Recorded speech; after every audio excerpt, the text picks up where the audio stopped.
it's Adam and Sam from Cultaholic.com, and there's no song right now because there is an awful lot to talk about following what we just witnessed on Friday Night SmackDown, the premiere on Fox. So without any further ado, let's take a look at the headlines. Cain Velasquez has made his WWE debut. WWE have cancelled tonight's episode of 205 Live, and Edge has denied that he is returning to in-ring competition.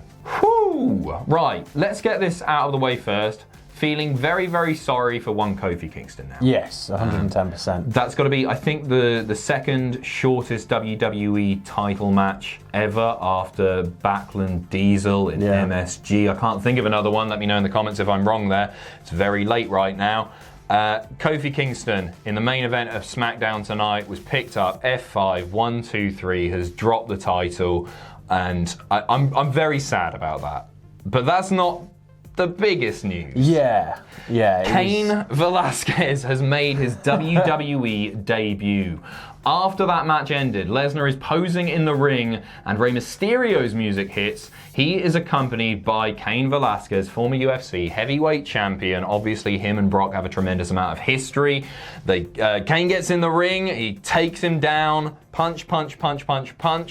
It spills outside of the ring, or Brock spills outside of the ring anyway. Bit of a stare down, it lasted a bit too long. Timing was all a little bit off. It was about 3 minutes of back and forth. It did. SmackDown ended early tonight. I don't think it all went to plan.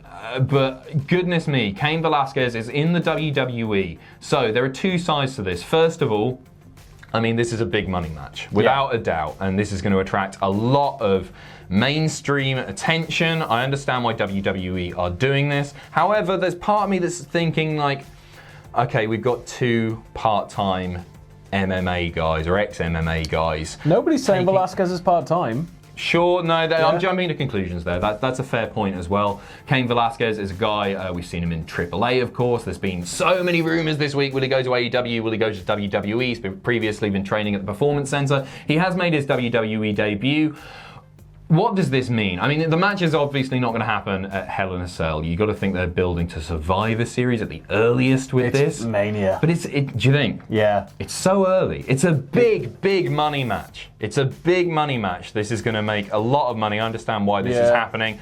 I just can't help but feel very, very sorry for Kofi Kingston. My mind just keeps sort of trailing off to poor Kofi, who has had such a pretty dominant reign as WWE Champion. He's been booked pretty strong, and that's been nice to see. It's been refreshing. So to see him drop the title in, I think, 8 seconds or something? Yeah, but it was the manner in which it was dropped as well. It was like a classic heel title loss. It was like he underestimated his opponent completely, walked in there with what he thought was a good game plan, and then just wiped straight out. It's made him look like an idiot, especially in the promos that have run up to this, where Kofi was absolutely underestimating Brock Lesnar. I guess shades of Lesnar Goldberg, right? Yeah, it's the same story. Lesnar underestimated Goldberg, got caught with a spear, then a jackhammer, and that was your lot. Yeah. So it's sort of, I don't know, I'm in two minds about this, and I need a little bit longer to sort of process it. Yeah, absolutely. But the big news is Cain Velasquez is in the WWE, and a lot of people are going to be watching, that's for sure. What an episode of Friday Night SmackDown. Sam is going to run it all down with Graded. There's lots more that happen, so tune into Graded in a few hours. Welcome, Cain. Next up, WWE has cancelled tonight's episode of 205 Live. That should be, as we're sitting here right now, airing. It should be on the network right now. That is not happening. They are airing, I believe, a repeat of an old episode of 205 Live. Yeah. I mean, it's very, very sad to see. 205 Live has been up in the air, and it looks like the Cruiserweight title is coming over to NXT. It's been called the NXT Cruiserweight title now, I believe. There were advertised matches for tonight. I'm just really worried now we're going to lose 205 Live in full. I don't want that to happen, but it's looking increasingly more and more likely like that's going to be what's going to happen. You're a big fan of the brand. I'm a big fan of 205. I think it's criminally underrated. I think in about 10 years we're all going to look back at it going like, Jesus, we had it very good, but we didn't care about it. Sure.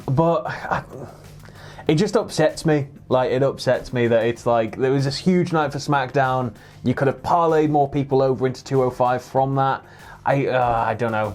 Yeah. I really don't know. It is very, very sad to see. Let's not assume that it's absolutely dead, but this is not a good sign. The advertised matches were Tony Nese versus Humberto Carrillo. Yep. Akira Tozawa was scheduled to take on Brian Kendrick. We don't know if those matches are going to happen in the future. We don't know the future of 205 Live. Triple H insinuated a few weeks ago now that the brand may be coming to an end or maybe incorporated into NXT. And yeah, just a concerning time for a lot of very, very talented wrestlers that they've got on that brand. And I hope it's not the end of 205 Live, but with declining viewing figures, it's often not even in the top 10 on the WWE Network each week. I just think, like, that crowd was so hot all night.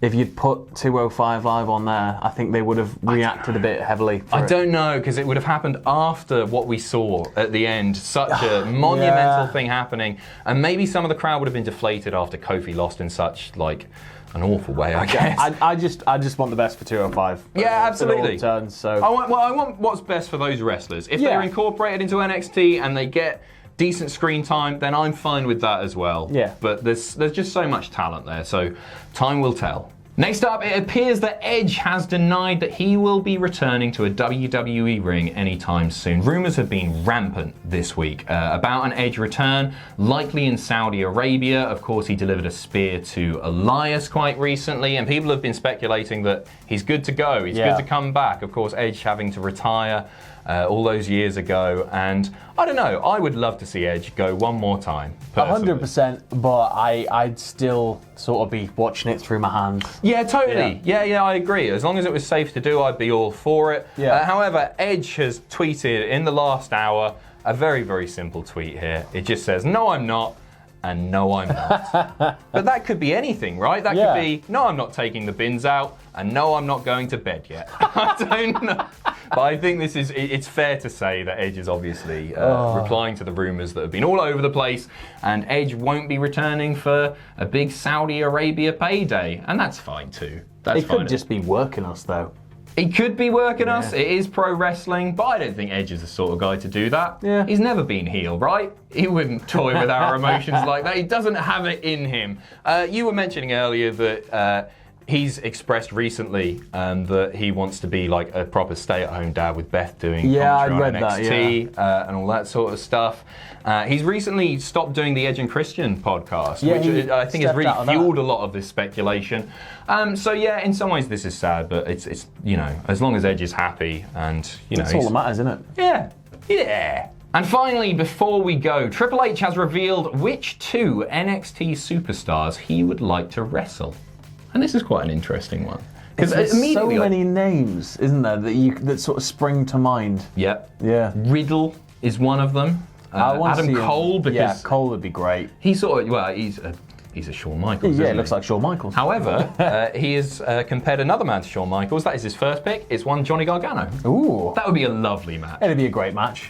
Good in-ring psychology. Oh yeah, for sure. Two great storytellers. Yeah. The other man is Johnny Gargano's friend until the end, let's call him, and that is Tommaso Ciampa. Two bald, beardy bastards knocking 10 shades of shoot out of each other. If he takes them both on at once and beats them both, then that makes with the sledgehammer, that makes him the best. The shovel comes out. Who would you like to see him take on?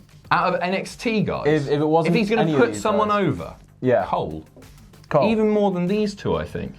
I think Cole makes the most sense in terms of, he's the leader of the Undisputed Era. It would be very good for him to have taken down the dad of NXT. I want to see him wrestle Walter. Oh, I'd like that. That would be brutal. Yeah, that would be really fantastic. I'll read the quote from Triple H here. Johnny Gargano is the Shawn Michaels of the moment to me in some ways. That was one of my favourite opponents to ever step in the ring with. Obviously, those two had insane matches, great matches. And then Ciampa is, I see a lot of myself there. I mean, physically. Yeah, more than beard. Yeah, it would be interesting to step into the ring with him. His style is a little more akin to mine, so I think it would work out a little bit better for me.